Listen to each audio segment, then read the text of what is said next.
Let's see, we had the festival last night, and then my shift last night was 1 a.m. to 4 a.m. It was not fun. We finished up the festival around 8:45 or so, got back up to the chapel, which is maybe a 5-minute walk, 10-minute walk. I didn't want to walk home since it was a half-an-hour walk, and I knew I'd have to wake up a half an hour early at 1 a.m. in the morning to walk back.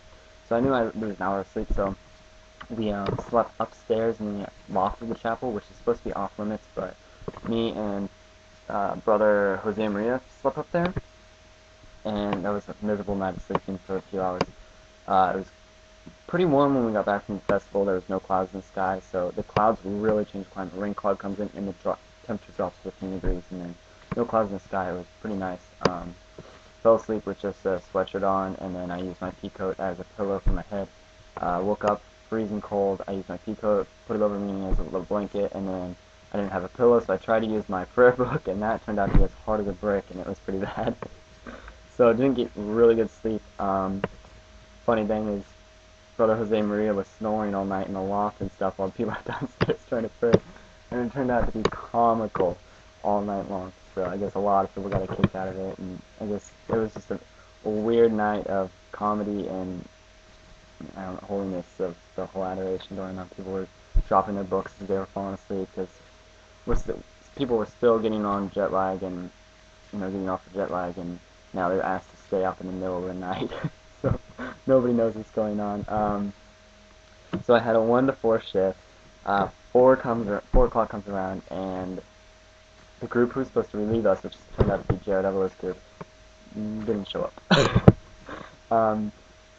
Brother Felice came in, and he said that he woke up and he was leaving and nobody else was awake, so he wrote a note for Jared, and he came on in.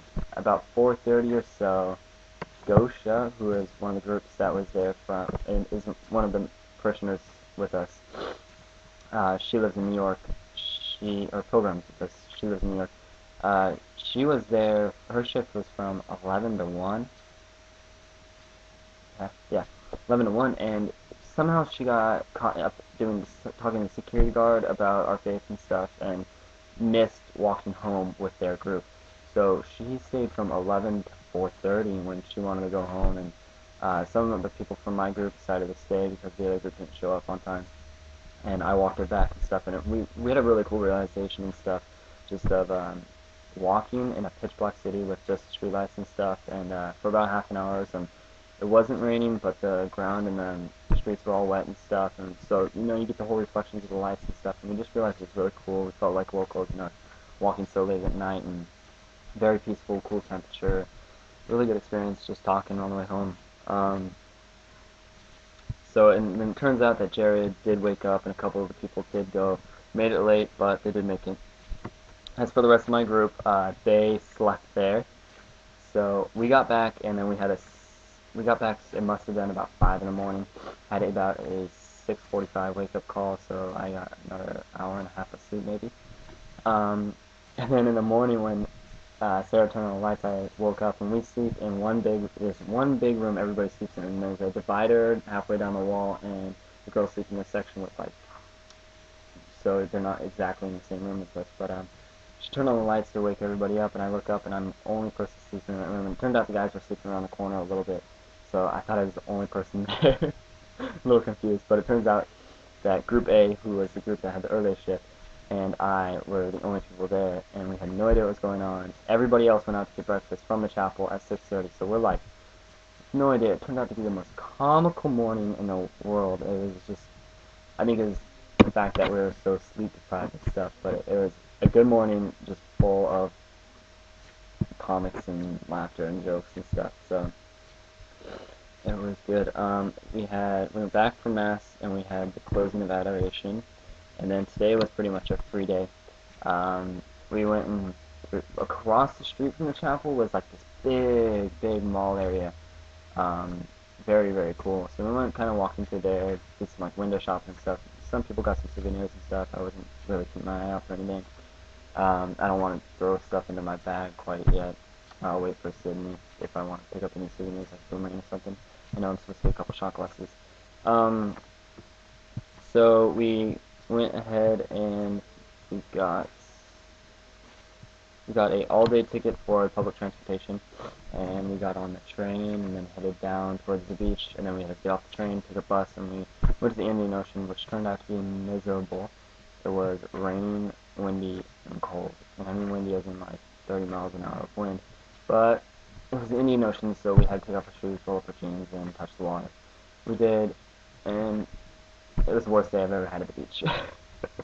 But, I mean, not really, just because I just didn't like the weather that day. It turned out to start pouring on the way home. We got in the bus, and then once we got onto the train, off the train, it started pouring then again too. We had to stop and for about 15, 20 minutes and stuff. Pretty cool.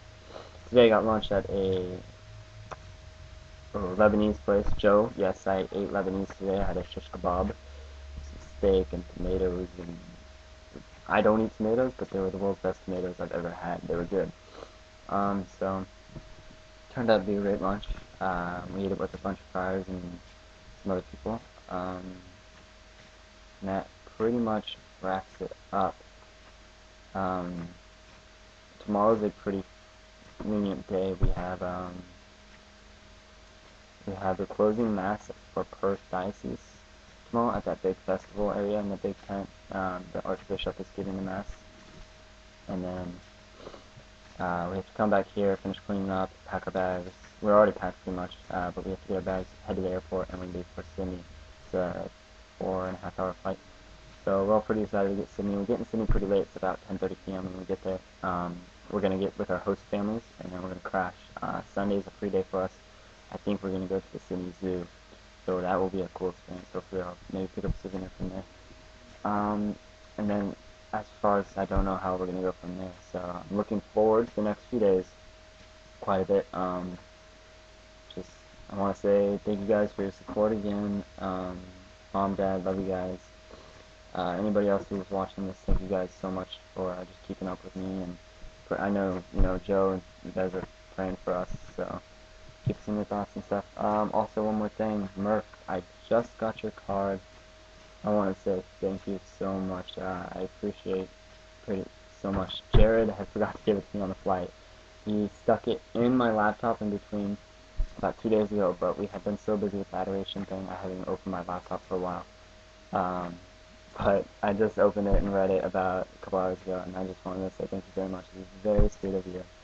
So, um, that's pretty much it. That wraps it up. So, I'll catch up with you guys later. God bless. Bye.